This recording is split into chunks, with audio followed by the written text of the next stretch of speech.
In the history of college basketball, there's only been a total of 6 teams who've made the Final Four with an 11 seed or higher, and one of those squads this year is NC State, who've beaten some really notable teams on their way to the Final Four. And a big driving force behind this team's success is DJ Burns, who throughout this tournament has been a wrecking ball. Now at 6'9" and over 260 pounds, Burns does a vast majority of his work in the post, where his size and strength allows him to physically overwhelm defenses. Watch him here catch and throw his weight back into this defender to easily bully him underneath the basket.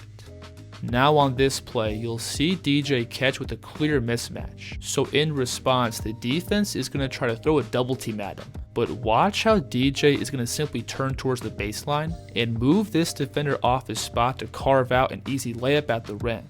Now Burns is much more than just your typical bully ball post player. On the block, DJ also has really good footwork and pace. Because DJ is such a powerful force with the ball, defenders commonly throw all their weight into him to hold their ground, but that gives Burns the leverage to initiate these spin moves. And for his size, Burns can turn and explode very quickly, being able to aggressively attack these sharp angles while keeping himself on balance. When getting into these spins, I also think Burns has a really good feel of weight and angles, being able to feel where the defense is leaning and turning into their gravity. Notice here how this defender is putting his left shoulder into DJ's back, but from this spot, Burns is able to feel that weight and turn into a spin over his left shoulder, which gets this defender completely out of his stance, giving Burns a clear driving line to bulldoze downhill. I also think Burns in the post plays with really good pace. He always takes his time to both read the floor and feel where the defense is leaning, to then drop down into these quick spin moves. Notice here how DJ is pretty much backing down in slow motion, and in rhythm, watch how he's going to sink his left foot back and get to this smooth drop step towards his right. And again, while Burns does have the ability to put his head down and play bully ball, he can also be really smooth and slippery with the ball. You'll see him here catch and take one casual dribble, to then effortlessly flow into the spin move. You'll see him make the exact same move here, where again Burns is going to catch and take one relaxed dribble, to then quickly turn into this spin move. And when this help side defender slides over, DJ has the control to lift up and around for this layup. And Burns' combination of footwork and pace also allows him to set up counters off of all these moves. You'll see him here fake the drop step by sinking his left foot down and dropping his shoulders, which sets up this jump hook back over his right shoulder. And then on top of all that pace and rhythm, DJ also has the ability to explode and quickly attack right off the catch. Notice here how this defender is putting all his weight into DJ before he catches the ball, and as soon as Burns receives this pass, notice how he's going to immediately turn and attack right off the catch. Now one really underrated part of DJ's game is going to be his touch. If the defense is somehow able to wall him off and keep him out of the deep paint, Burns has great touch with these extended out 8 to 10 foot push shots, which he can hit at a variety of tough angles. You'll see this defender here play picture perfect defense by walling off DJ's back down and keeping himself in front on this drop step. But from this spot, DJ has the touch to simply elevate up and sink this soft push shot. Notice here how the defense is going to throw a double team at him. So in response, watch how DJ is going to simply turn out to his left and put up this moon ball high off the glass. And Burns also has a pretty good running hook shot over his right shoulder, where he's able to use his physicality to bump the defense back and create a window to get this hook off. You'll see him here turn and throw his shoulder through contact, to then stride out and hit this tough high arcing hook shot.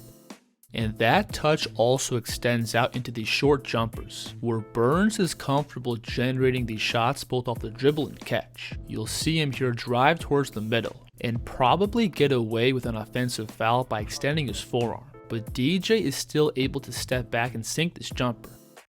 Now, if I had to nitpick one thing about DJ's post scoring, it would have to be his right hand. Burns is obviously a really left-hand dominant player. There's many plays where Burns will create a clear angle for a right-hand finish, but he instead elects to force the issue with his left. Take this play for example. You'll see Burns hit a nice spin move over his left shoulder, and from this spot he has a clear angle to extend the ball out with his right hand. But watch how Burns is going to bring the ball back over to his left and make this a much more difficult shot. But because DJ already has really good strength, footwork, and touch down low, he's still able to work around this for the most part.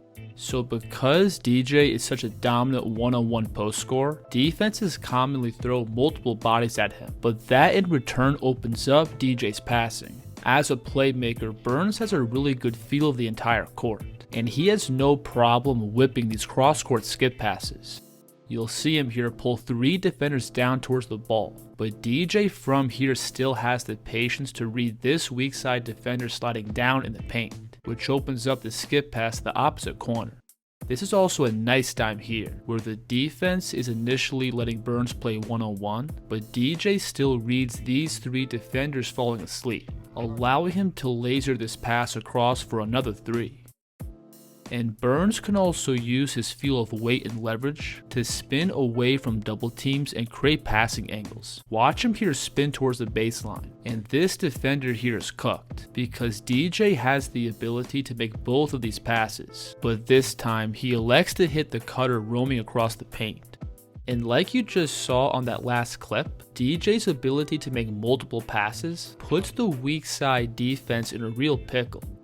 You'll see him here attack across the middle, and again notice how DJ is able to collapse the defense, and from this spot this defender is worried about Burns making this kickout pass, and he lets this offensive player slip behind him for the jam. And then in return, if the off-ball defense is worried about closing off the rim, they're most likely going to give up an open 3. And then most importantly, Burns is also really unselfish, willing to make this simple and easy play that leads to high quality offense.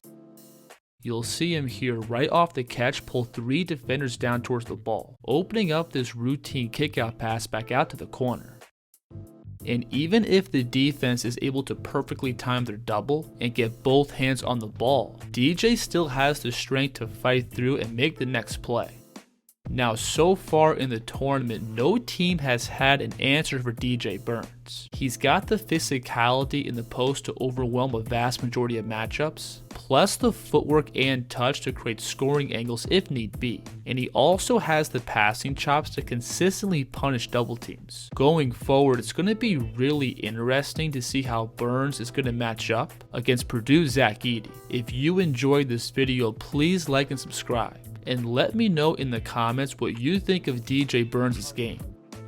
The kid's here.